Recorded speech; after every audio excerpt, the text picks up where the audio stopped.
Aye, who's your dues? I'm out at Sticking Park today, and instead of the usual poems I write myself, I'm going to read a couple of stories out of this book, A Dash of DORIC, on Drappy of DORIC. It's written by Norman Harper and Robbie Shepherd, and I think it first came out in 2008 or something. But here we go. Out to the out to the mows babes and sucklings. A 3-year-old from Gabriel was being corrected in his speech by his future aunt. All the best people from Gabriel are very broadly spoken, and he was certainly one of the best. At one point he began a lively discourse on his moo. His aunt to be remonstrated, "Andrew, that's your mouth, not your moo." He considered this for a moment. His aunt pointed to either side of his head, "And those are your ears." Sometime later his granny noticed him feeling round his head and asked if he had a problem. "Okay, granny," he said, feeling his ears. "If this is my ears, where's my lugs?"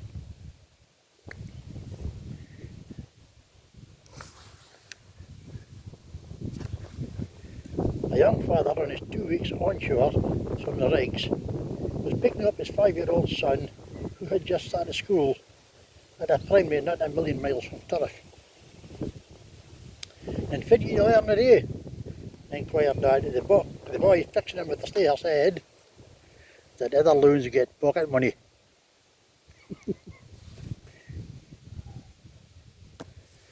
A first year pupil at Fresno Academy arrived late one morning for a first period science class.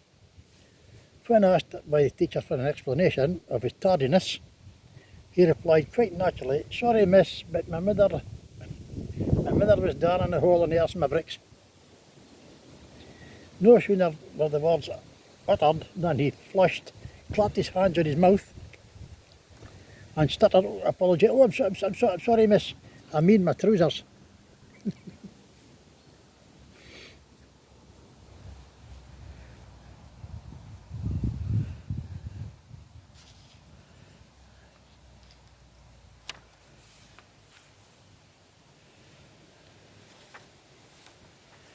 A child was asked by his primary teacher why his sister was absent from school. "Please miss," said the wee lad, "she's got a blind lamb in her doubt and she can't sit down." "Her what?" said the teacher. These people couldn't think for a wee while, then suggested, Please miss, a duck." "Try again," said the exasperated teacher.